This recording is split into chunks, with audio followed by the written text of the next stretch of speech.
안녕하세요. 잡시광입니다. 한국 사람들은 뛰어난 품질의 중국산 김치를 좋아한다. 최근 중국 관영 매체에서 언급한 발언입니다. 이 매체는 한국 식당들이 품질이 뛰어나고 저렴한 중국산 김치를 많이 사용하고 있다며 이같이 전했는데요. 김치를 둘러싼 문화적 갈등 속에서도 중국산 김치의 인기가 식지 않았다는 속내를 전하고 싶었던 겁니다. 실제 글로벌 타임즈는 한국이 1분기에 중국산 김치 6만여 톤을 수입했다며 문화 갈등은 소비자들의 선택에 영향을 미치지 않는다고도 밝혔습니다. 그러면서 중국산 김치 수요 증가는 한중 경제 협력에 보탬이 될 것이라는 말도 안 되는 억지 주장을 더했는데요. 여전히 중국은 김치 공정에 대한 미련을 버리지 못하고 있습니다. 이 같은 중국의 억지 주장에 한국은 기술로 대응하고 있습니다. 삼성전자와 국내 김치 업계가 나서 스마트 공장을 구축하기로 한 것인데요. 김치 공장의 스마트화로 생산성과 품질이 획기적으로 고도화될 것으로 보입니다.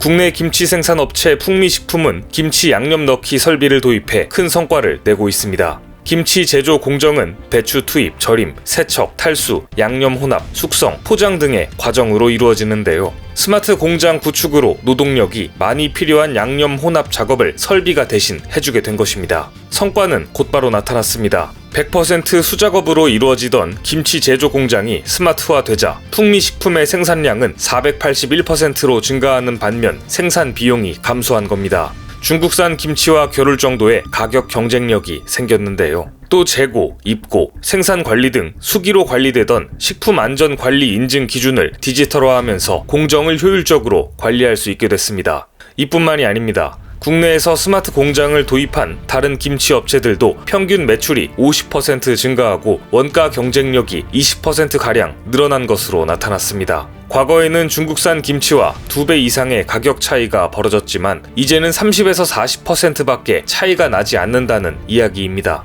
공장 스마트화로 중국산 김치와 견줄 만한 원가 경쟁력을 확보한 겁니다. 이처럼 김치 종주국인 한국에서 생산한 김치는 태생부터 다릅니다. 수입산에 비해 생산 과정에서 소비자의 건강을 위해 위생과 안전의 가치를 우선시하고 있기 때문입니다.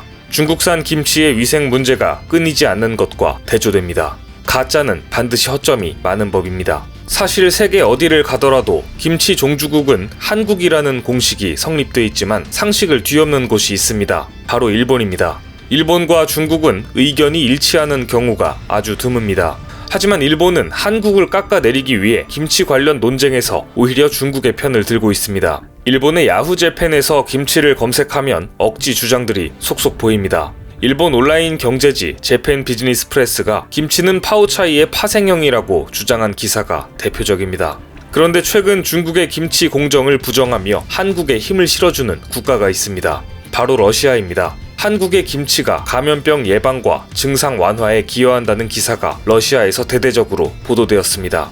최근 러시아 국영통신사 타스 등 100여 개의 러시아 언론사들은 김치가 한국인의 감염병 발생률과 사망률을 낮추는 비결이라는 연구 결과를 소개했습니다.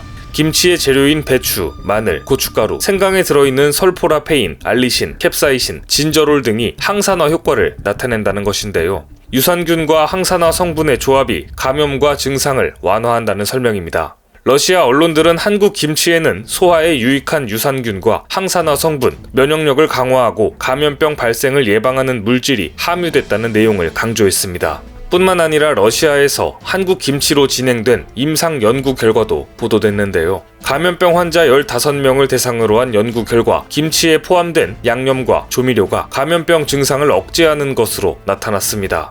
또 김치를 즐겨 먹으면 바이러스가 인체에 들어가는 폐세포막에서 효소 수치를 낮추는 데 도움이 되는 것으로 분석됐습니다. 타스통신의 스타니슬라브 국장은 2003년 사스 유행 때 한국에선 3명의 환자만 발생했다며 당시에도 김치가 비결일 수 있다는 이야기가 돌았다고 전했습니다. 러시아가 김치의 세계화를 직접 알리고 있는 것인데요. 이처럼 러시아의 김치 사랑은 남다릅니다. 5월 한 달간 러시아 모스크바에서 김치 페스티벌을 개최한다는 소식도 있습니다. 김치 소비 확대를 위해서입니다. 이에 앞서 최근 러시아 하얏트 호텔 수석 셰프와 수석 요리사 등 현지 셰프들은 김치 마스터 클래스를 열기도 했습니다. 직접 한국 김치를 만들어 보고 현지 셰프들이 개발한 김치 레시피도 선보였는데요. 김치 소스를 곁들인 송어 요리를 선보인 하얏트 호텔 수석 셰프는 러시아에서 드문 김치 고유의 매운맛이 현지에서 인기를 끌 것으로 확신했습니다. 실제 이날 선보인 레시피에는 요리 인플루언서 유튜브를 통해 약 30만 명이 동시 시청하는 등 엄청난 인기를 끌었습니다.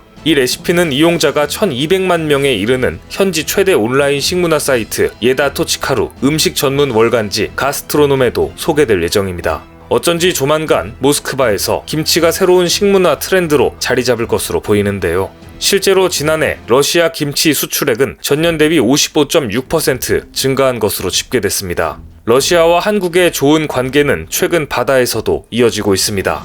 동해를 항해하던 화물선에서 러시아 선원이 추락하는 사고가 발생하자 우리 해양경찰관이 바다에 뛰어들어 구조한 일이 있었는데요. 러시아어 능통자로 알려진 서경위는 선원이 병원으로 이송될 때도 옆에서 통역을 하며 안정을 취할 수 있도록 도운 것으로 알려졌습니다. 주한 러시아 대사관을 통해 이 사실을 접한 러시아 정부는 상당한 감동을 받았습니다. 서경위에게 외국인 인명구조 유공자에게 주는 영웅 메달을 수여한 것입니다. 해당 메달을 받은 것은 한국인으로서는 처음 있는 일입니다. 러시아에서 한국과 관련해 긍정적인 분위기가 불고 있는 가운데 러시아는 일본과 관련된 사안에서도 한국과 같은 입장을 보이고 있습니다. 일본 정부의 후쿠시마 원전 오염수 해양 방류 결정에 러시아가 심각한 우려를 표명한 겁니다. 최근 러시아 외무부는 오염수 방류 결정과 관련해 일본은 러시아를 포함한 이웃 국가들과 협의하는 것을 필요한 일로 간주하지 않았다고 비판했습니다. 또 일본의 공식 정보가 충분치 않다면서 태평양 해역의 환경 위험에 대한 평가를 포함하고 있지 않다고 지적했습니다. 또 방류가 이루어질 해역의 방사능 상태에 대한 감시를 진행해야 한다며 주변국들의 어업을 포함한 경제활동에 어려움을 만들지 말라고 주문했습니다.